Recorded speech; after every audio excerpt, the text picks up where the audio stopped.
ഈ നഗരത്തിന് ഇതെന്തു പറ്റി? ചിലയിടത്ത് ചാരം, ചിലയിടത്ത് പുക.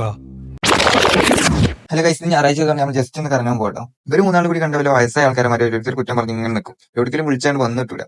അമൃതേനെ കാട്ടിക്കൊണ്ടാക്കിയ ശീതള് മറ്റോളാണല്ലോ കാരണം. നമ്മൾ മുർഷീനെ കത്ത് കേട്ടോ. മുർഷീനെ സെന്നായിട്ട് നമ്മൾ പോകണം.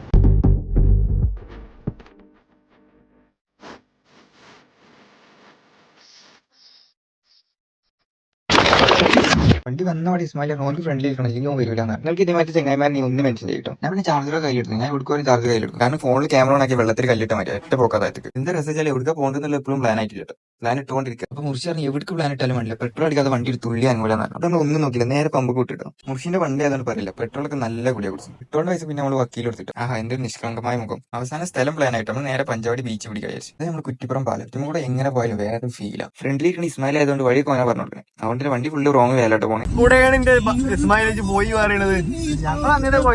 ഡ്രൈവർ പിന്നെ അതിനും വലിയ കഥയാണ്. ലെഫ്റ്റ് പറഞ്ഞാൽ റൈറ്റ് എടുക്കും, റൈറ്റ് പറഞ്ഞാൽ ലെഫ്റ്റ് എടുക്കും. ഈ മലയാളത്തിൽ വലത്തോട്ട് പറഞ്ഞാൽ ഇടത്തോട്ടും, ഇടത്തോട്ട് പറഞ്ഞാൽ വലത്തോട്ട് എടുക്കും. എന്ത് പറഞ്ഞിട്ട് കാര്യമില്ല. പോക്കെടുത്ത് എനിക്ക് തോന്നുന്നു ബീച്ച് ഉണ്ടായാലും ഒരു ചെയ്യുമ്പോൾ ഉണ്ടാവില്ല. ഇതിന് കണ്ടേക്ക് ഇസ്മായിലിന് കോടമഞ്ഞ് ഇറങ്ങിയിട്ടുണ്ടാകും. ഞാനും വിചാരിച്ചു വൈകുന്നേരം 4 മണിക്ക് എവിടെ പഠിച്ചോനെ കോട സംഭവം ഇറങ്ങിയൊക്കെ കണ്ടേ. ഒരു വണ്ടിയുടെ ആകെ പുക പോകണം. പൂരം കഴിഞ്ഞിട്ട് വെടിവെട്ടി കാണാൻ വേണ്ടി വണ്ടിനെ കത്തേ കണ്ടാണ് ഫയർഫോഴ്സ് ആണ്.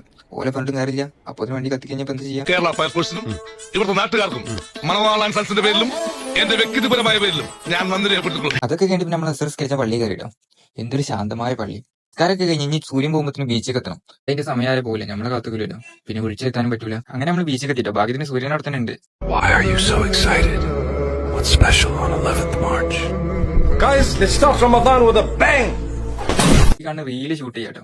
ഡയലോഗൊക്കെ പഠിച്ച് പണിക്കറായി പറഞ്ഞാൽ പോലെ. ഇവിടെ പിന്നെ സിംഗിൾ ആയിട്ടുള്ള ഫോട്ടോഷൂട്ട് ഉണ്ട്. ക്യാമറമാൻ ഇസ്മായിലാണ്. ഏതാണ് ആ ക്യാമറമാൻ? വക്കീലിന് കടലുണ്ട് ചെറിയ കുട്ടികളെ പോലെ. പെട്ടെന്ന് നോമ്പെടുക്കട സമയത്ത് അതുകൊണ്ട് ഫ്രൂട്ട്സ് ഐറ്റംസ് ഒന്നും വാങ്ങാൻ പറ്റില്ല. ആൾക്കാരെ വെള്ളത്തിന്റെ കുപ്പി വാങ്ങി അഡ്ജസ്റ്റ് ചെയ്ത്. ഇപ്പം വെള്ളം കുടിക്കുന്ന കണ്ടതൊന്നും നോമ്പുള്ളവരും മതി. നോമ്പ് പറഞ്ഞപ്പോൾ ഇട്ടായി. അപ്പൊ നമ്മൾ റിട്ടേൺ പോകുന്നു. പിന്നെ ചായ കുടിക്കാൻ വേണ്ടി കുറ്റിപ്പുള്ള ഒരു ചായപ്പീടി കയറിയിട്ട് ഫുഡ് ടേബിൾ മേലാണ്ട് എത്തിയൊക്കെ കറണ്ടാണ്ട് പോയി. പിന്നെ അവിടെ ഒരു ക്യാൻഡിൽ ലൈറ്റ് ഡിന്നർ ആയിരുന്നു. അന്തസ്. അപ്പൊ ഇന്നൊക്കെ ഉള്ളതായിരിക്കണം. അപ്പൊ ഓക്കെ ബൈ.